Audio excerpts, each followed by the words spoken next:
Hi Dave, I've been listening to many of your YouTube videos with excitement. It's great to hear someone with experience talk frankly about men's health and someone who knows how not feeling right is an individual observation, sometimes not shown in the large lab ranges of blood tests. I've been measuring my testosterone for the last 5 years. I felt my strength and stamina falling shortly after turning 40 and having a vasectomy. I'm now 48. My levels have been reasonably consistent at an average of 460 nanograms per deciliter, but after having prostatitis last Christmas, I have felt more depressed, have zero libido, and now failing erections. I fall asleep in the middle of the day and my joints and muscles ache constantly. I still go to the gym, but my daily routine reduced to 3 weekly, and now I can just about manage 2, and I have to recover for the rest of the week. My free T has never been above 0.3 nanomoles per liter since Christmas and always low range before. In the UK, unless you get total testosterone of less than 235, you don't even stand a chance of replacement therapy. So as my levels are always around 460, despite changes in diet, supplements, etc., I'm refused any help. I feel my low free T is to blame, but I also have a prolactin issue. A year ago, I had no libido and levels of 500. Now they are 8. It's it's swinging around, not knowing what to do. I'm hoping this would stabilize when T is optimal. My estradiol has been 88 this year, which again, GPs in UK say is fine. You say 15 to 20, which is way lower. I'm going private for my TRT and wanted to know your suggested ranges for me to achieve and whether I should use tests with Arimidex and or with HCG as well. I have an untreated hydrocele on one testicle and wondered if this may affect production. My other testicle is late developing at puberty and about half the size of the right. Despite this, I had a very active sex life and built a great physique in my youth. Any advice welcome. Please keep up the videos, and I hope more men take control and fix themselves, as the UK health service is so financially stretched they will never get the help they need. Regards, Peter Kenilworth, UK.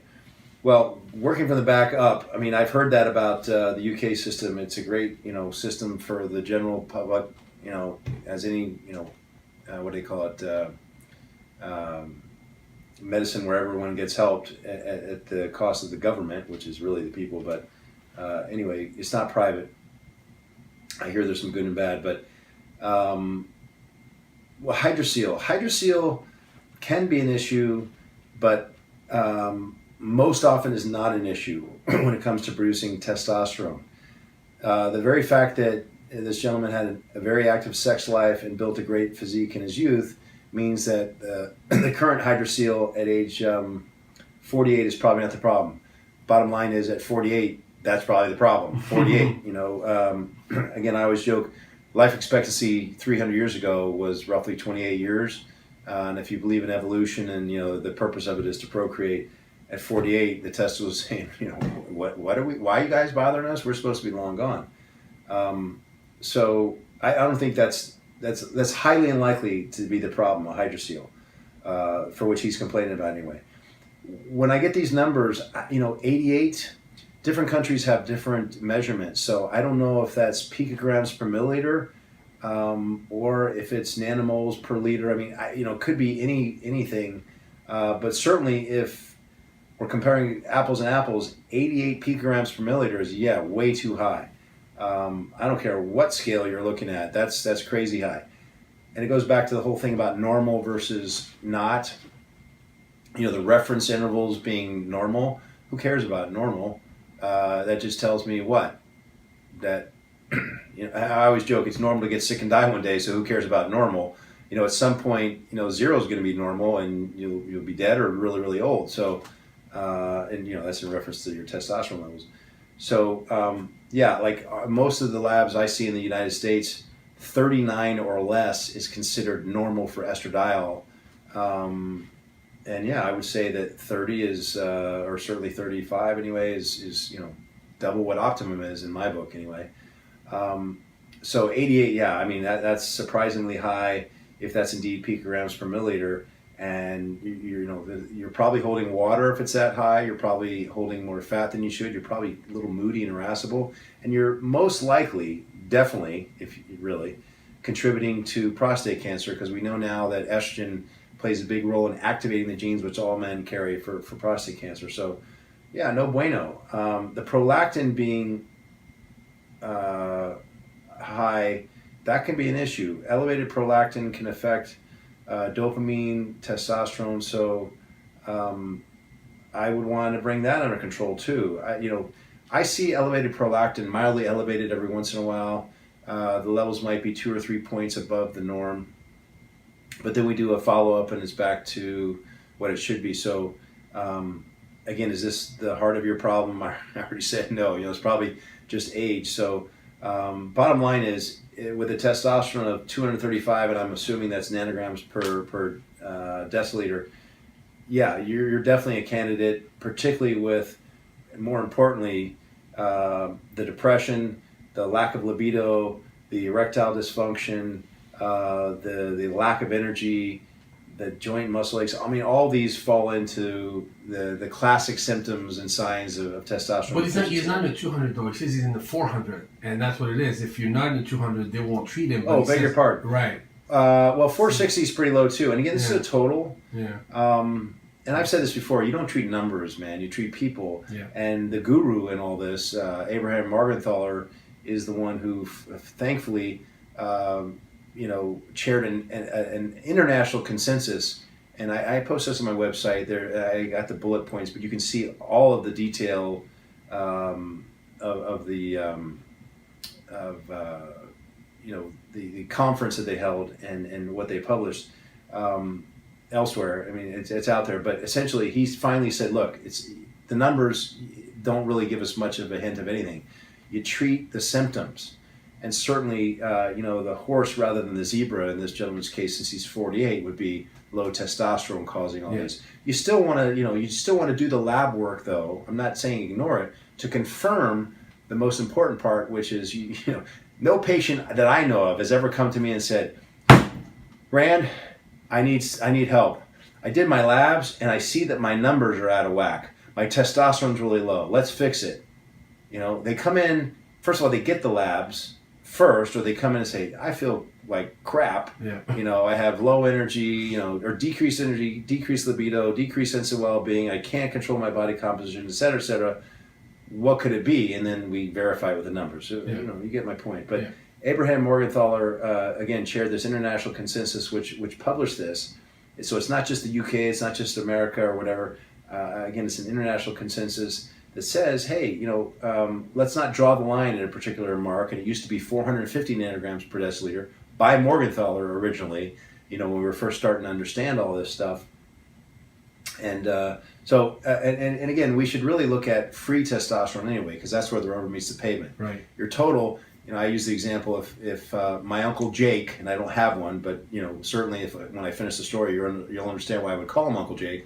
If he left me $1 million over there at the Wells Fargo, but stipulated that it's all yours, but you can only pull out $50 a day, you and I know that ain't much, especially here on the West Side. That might buy lunch.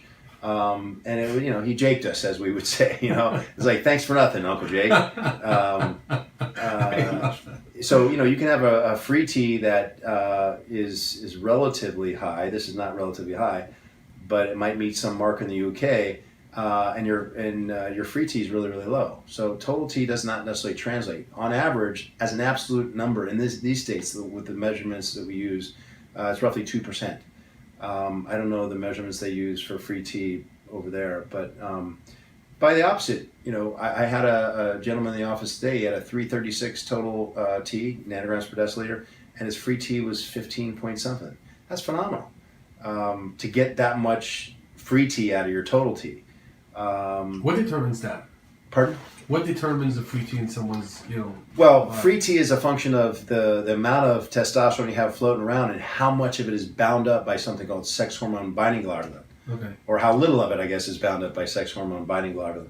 There are ways to lower that. A small dose of an anabolic steroid, such a small dose that it wouldn't even affect you the way it's supposed to. Its indication, like, 5 milligrams of Anavar, for example, or 5 milligrams of Winstrol, or even something Danazol, 25 milligrams of Danazol, which is, I guess, technically classified as an anabolic steroid, but has really very little anabolic benefit.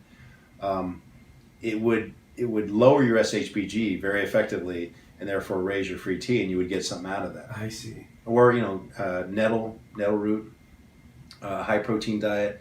Those are some of the ways that we can lower SHBG that we know of. Nice. The prostatitis, it's actually a lot more common in this country, so I would assume in England just as well. After about age, I believe it's 32 or 35, to have prostatitis and it go undiagnosed. It's in an area that's hard to evaluate. It's actually less likely to be evaluated still for some reason, but it's actually very easy. It's just an expense. I guess that's the point I'm trying to make. They can put you in feet first in an MRI and get a good picture and see an enlarged prostate, and just clinically based upon the fact that you're urinating way too frequently. I don't see it resulting in failed erections, but anyway, certainly you can biopsy and see the bacteria. But again, we treat it without a biopsy, hopefully, just presumptively. And unfortunately, it comes back very frequently, and it's very hard to treat. It takes a minimum of 6 weeks of a very broad spectrum antibiotic.